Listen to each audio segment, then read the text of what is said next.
என்னை ஆட்கொண்டவரும் நான் சேவிக்கிறவருமான ஆண்டவராகிய இயேசு கிறிஸ்துவின் நாமத்தினாலே அன்பினல் வாழ்த்துக்கள். கிறிஸ்து இயேசுவுக்குள் மிகவும் பிரியமான அன்பு சகோதர சகோதரிகளே, சங்கீதத்தின் புத்தகத்தில் 16வது அதிகாரத்தில் 8வது வசனத்தில், கர்த்தரை எப்பொழுதும் எனக்கு முன்பாக வைத்திருக்கிறேன், அவர் என் வலது பாரிசத்தில் இருக்கிறபடியால் நான் அசைக்கப்படுவதில்லை. சங்கீதக்காரனாகி தாவீது செய்கிற இந்த அறிக்கையை சற்று கவனித்து பாருங்கள்.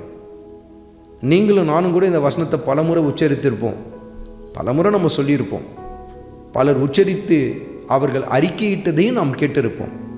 ஆனால் இங்கு கவனிக்கப்பட வேண்டிய மிக முக்கியமான ஒரு காரியம் என்ன தெரியுமா? எப்படிப்பட்ட சூழ்நிலையில் தாவீது இந்த வசனத்தை கர்த்தருடைய சன்னிதானத்திலே அறிக்கையிட்டார் என்பதுதான் மிக முக்கியமானது. அதே அதிகாரத்தில் முதல் வசனத்தை குறித்து கொண்டு தியானித்து பாருங்கள். இந்த சங்கீதத்தை எப்படிப்பட்ட நிலையில், எப்படிப்பட்ட மனநிலையில் தாவீது தேவ சன்னிதானத்தில் துவங்குகிறார் என்பதை சற்று கவனித்து பாருங்கள். தேவனே என்னை காப்பாற்றும் என்று சொல்லி ஒரு கெஞ்சுதலின் சத்தத்தோடு கூட இந்த சங்கீதத்தை அவர் துவங்குவதை நீங்கள் பார்க்க முடியும். அப்படி என்று சொன்னால் மிகுந்த நெருக்கத்தின் நடுவில்தான் கர்த்தருடைய ஆவியானவர் இந்த சங்கீதத்தை தாவீதுக்கு கொடுக்கிறார். பாருங்கள், அதிகப்படியான பிரச்சனை, அதிகப்படியான நெருக்கம், பிரச்சனை அவரை சூழ்ந்திருக்கிறது. ஆனால் வசனத்தில் நாம் வாசித்தோம், அந்த பிரச்சனையின் மீது அவர் தன் கண்களை பதிய வைக்கவில்லை. கர்த்தரை எப்பொழுதும் என் கண்களுக்கு முன்பாக நிறுத்தி வைத்திருக்கிறேன் என்று சொல்லி அவர் அறிக்கை செய்கிறார். அருமையான மகனே, அருமையான மகளே, உன்னுடைய பிரச்சனைகள் நடுவிலே உன் கண்கள் யார் மீது பதிக்கப்பட்டிருக்கிறது?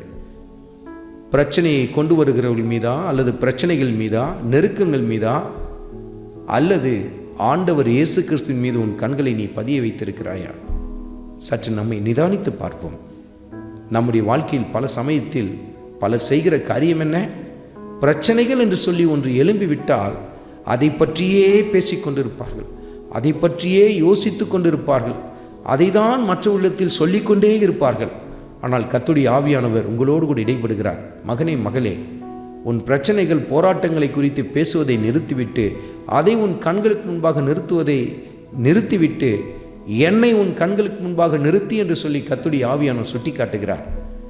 ஆண்டவர் இயேசு கிறிஸ்துவை உங்கள் கண்களுக்கு முன்பாக நீங்கள் நிறுத்த ஆரம்பிப்பீர்கள் என்று சொன்னால் எந்த காரியமும் உங்களை அசைக்கவே முடியாது. நீங்கள் ஒரு ரகசியத்தை உணர்ந்து கொள்ள ஆரம்பிப்பீர்கள். நான் தனியாக இல்லை, என் வலது பாரிசத்தில் என் கர்த்தர் இருக்கிறார் என்பதை நீங்கள் உணர்ந்து கொள்ள ஆரம்பிப்பீர்கள். கர்த்தர் நம்மோடு கூட இருக்கிறதை நாம் உணர்ந்து கொண்டாலே அது நமக்கு எவ்வளவு பெரிய பலனை கொடுக்கும் அல்லவா?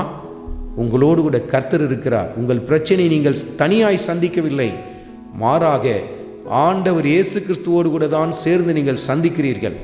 கர்த்தர் உங்கள் பட்சத்தில் இருக்கும் பொழுது நீங்கள் ஏன் மற்ற காரியங்களை குறித்து கலங்க வேண்டும், கவலைப்பட வேண்டும்? உங்கள் கண்கள் முழுவதும் ஆண்டவர் இயேசு கிறிஸ்துவின் மீதே பதிக்கப்பட்டிருக்கட்டும். ஆண்டவராகிய இயேசு கிறிஸ்து உங்கள் வாழ்க்கையிலே ஆச்சரியமான காரியங்களை செய்வார். ஆண்டவராகிய இயேசு கிறிஸ்துவின் கிருபை உங்கள் அனைவரோடும் கூட இருப்பதாக. ஆமென்.